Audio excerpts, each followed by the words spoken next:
Let's talk about ending wars. Donald Trump keeps repeating the claim that he ended 8 wars. Sometimes it's 9, depending on the day. The number shifts, the logic never improves. So instead of arguing about the exact count, I think it's worth asking a more basic question here so that you are ready to confront this talking point when you see it. What does Trump even mean by a war? And what does he mean by ending it? Now, there are dozens of examples of Trump saying this. Here is just one. You're talking about the whole President Zelensky tomorrow. It just seems to me that, look, it's only a field. That's all I've done in my whole life. I've made deals. I know about deals. I do it well. I don't think any president's ever ended a war, frankly. One war, I did 8 of them, Maria, right?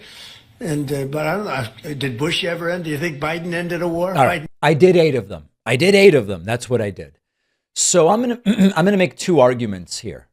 First, some of Trump's war-ending claims are bogus. Second, if we apply Trump's standard of what it means to end a war to Obama, Obama ended 15 wars. Let me break it down for you piece by piece.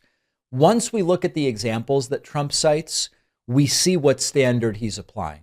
A war that he ends could be a flare-up, a cold conflict, a border skirmish, or even a situation that never was a war. And ending a war could be temporary ceasefire, a pause in fighting, a phone call that goes well, or just choosing not to escalate a situation further. Now, under that definition, reality is optional and the permanence is irrelevant. I'm going to give you some examples. Take Gaza. Trump claims he ended the war in Gaza, but pointing to a ceasefire and a hostage deal while fighting continues, aid is restricted, and the underlying Israeli-Palestinian conflict has not been resolved, to me doesn't count as ending a war. But to Trump, that's a war that he ended. Trump says he ended Israel versus Iran. He says, I ended the 12-day war, a war that was really not a war. It was a short exchange followed by a ceasefire, which, by the way, Trump arguably played a role in generating to begin with. Some of the claims are even thinner for the 8 wars he ended. The Egypt-Ethiopia dispute that he talks about, not a war. It was just a long-running disagreement over a dam. India and Pakistan. Trump says he brokered a ceasefire by offering trade concessions. India denies that that took place. Then you've got Serbia and Kosovo. There was no war to end in the first place. NATO peacekeepers have been there preventing large-scale conflict for years. Trump talks about Rwanda and the Congo. Trump hosted peace signings at the White House, but the main rebel group rejected the deal and just kept fighting. That's not really ending a war. Armenia and Azerbaijan, or as Trump once said, Albania and Azerbaijan, he doesn't even know what's going on. They have draft agreements that have not been signed nor ratified. That's not ending a war. Cambodia and Thailand, or Thailand, as Trump has sometimes called it, they agreed to a ceasefire, but then resumed fighting, then agreed to another ceasefire. Under any serious definition, that is not the end of a war. But let's accept Trump's standard for a second. He says he ended 8 wars. I don't think so. But let's assume that his standard counts. If temporary pauses count as ending wars, if a de-escalation counts as ending a war, if a conflict that resumes later is still called a war that you ended, then look at the list for Barack Obama. Obama withdrew troops from Iraq.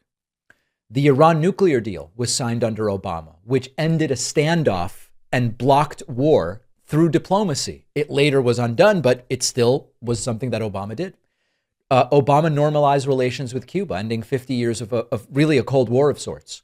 Obama oversaw the end of Libya's civil war with the removal of Gaddafi, which we can talk about. We can criticize how it was done, but he did it. Obama helped broker the independence of South Sudan, ending the Sudanese civil war. He worked with allies to secure a ceasefire. He helped suppress the M23 rebellion in the Congo by pressuring Rwanda and coordinating international support. Obama shifted U.S. policy toward Myanmar, forcing prisoner releases and pushing peace talks, which led to a transition out of direct military rule. By Trump's standards, these are all wars Obama ended. Obama was involved in ending decades of fighting in the Philippines by executing diplomacy with the Moro Islamic Liberation Front, also known as MILF. That's not a joke. That's actually what the acronym is. Obama helped impose ceasefires after fighting between Armenia and Azerbaijan. And 3 times he brokered or supported ceasefires in Gaza, maintained deterrence and de-escalation between Israel and Lebanon, and refused to escalate after Russia's seizure of Crimea, which some say was a mistake, but it was still not an escalation that could have happened. So none of this means Obama's perfect. None of this means, absent Trump's definition, we would call these ending wars. But by Trump's standards of what he did 8 of, Obama did 15. So if we are to accept these definitions, and if we are to make an honest comparison, and it's basically a vibes-based tally that flatters Trump, well, Obama's got him doubled. Of course, he will never acknowledge that, and he will insist that all the wars he ended really were wars that he ended. We have a phenomenal bonus show for you today. We will talk about a poll about Gen Z men moving away from MAGA. We'll talk about chaos at the Kennedy Center, which Trump believes is called the Trump Kennedy Center. And we will fact check Donald Trump's plaques for past presidents. All of that and more on today's bonus show. Sign up at joinpakman.com and check out the merch store at store.davidpakman.com.